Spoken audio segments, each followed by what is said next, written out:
Myanmar থেকে জোর করে উচ্ছেদকৃত রোহিঙ্গা জনগোষ্ঠীর নিরাপদ প্রত্যাবাসন, ইসরায়েলের গণহত্যা ও আগ্রাসনের ফলে নিপীড়িত ফিলিস্তিনি জনগণের নিরাপত্তার জন্য বিশ্ব নেতাদের একযোগে কাজ করার আহ্বান জানিয়েছেন প্রধানমন্ত্রী শেখ হাসিনা।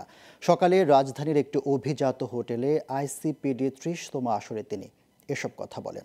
তার মতে বিশ্বশান্তি প্রতিষ্ঠায় আরও সক্রিয় ভূমিকা রাখতে হবে জাতিসংঘকে।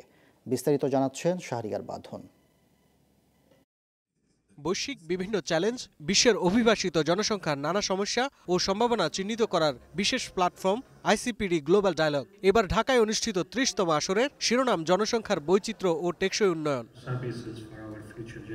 বাংলাদেশ, বুলগেরিয়া এবং জাপান সরকারের যৌথ উদ্যোগে দুদিনের এই সংলাপের জমকালো উদ্বোধনী অনুষ্ঠানে যোগ দেন প্রধানমন্ত্রী শেখ হাসিনা।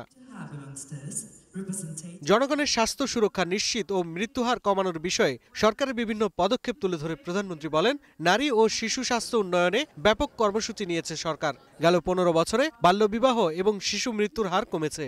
লন্ডন গার্লস সামিটে আমি বাংলাদেশকে ২০৪১ সালের মধ্যে বাল্যবিবাহ মুক্ত করার ঘোষণা দিয়েছিলাম। সে লক্ষ্যে আমাদের কার্যক্রমও এগিয়ে যাচ্ছে। বাল্যবিবাহ আইন সংশোধন, জাতীয় কর্ম পরিকল্পনা প্রণয়ন, সচেতনতামূলক কার্যক্রম এবং নারী ও কন্যা শিশুদের কল্যাণে বিভিন্ন সরকারি উদ্যোগের ফলে বাল্যবিবাহের হার বহুলাংশে হ্রাস পেয়েছে।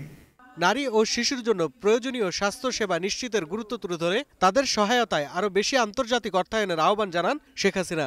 মা, শিশু ও বয়স্ক জনগোষ্ঠীর নিরাপত্তা নিশ্চিতকরণে বৈশ্বিক সহযোগিতা আরও জোরদার করতে বিশেষভাবে দৃষ্টি দেওয়া প্রয়োজন বলে আমি মনে করি। ফিলিস্তিনি সংঘাত বন্ধের জোর দাবি জানিয়ে সরকার প্রধান বলেন, এ বিষয়ে সক্রিয় ভূমিকা রাখতে হবে জাতিসংঘকে। বাংলাদেশে আশ্রয় নেওয়া মিয়ানমার থেকে জোরপূর্বক উচ্ছেদকৃত রোহিঙ্গা জনগোষ্ঠী এবং ইসরায়েলের গণহত্যা ও আগ্রাসনের ফলে নিপীড়িত ফিলিস্তিনি জনগণের কথা আমি আশা করি জাতিসংঘ সহ অন্যান্য আন্তর্জাতিক সংস্থা বিশেষ করে নারী ও শিশুর জন্য প্রয়োজনীয় স্বাস্থ্যসেবা নিশ্চিত করতে আরও কার্যকর ভূমিকা পালন করবে। বিশ্বের বিপুল জনগোষ্ঠীর জন্য প্রয়োজনীয় শিক্ষা, স্বাস্থ্য এবং অন্যান্য মৌলিক অধিকার নিশ্চিতের মাধ্যমে জনসম্পদে রূপান্তর করার আহ্বানও জানান প্রধানমন্ত্রী। বিশ্বের বিপুল সংখ্যক জনগোষ্ঠীর জন্য প্রয়োজনীয় শিক্ষা, স্বাস্থ্য ও অন্যান্য মৌলিক অধিকার নিশ্চিত করার মাধ্যমে তাদের জনসম্পদে রূপান্তর করতে হবে। শাহরিয়ার বাঁধন, গ্লোবাল টেলিভিশন, ঢাকা।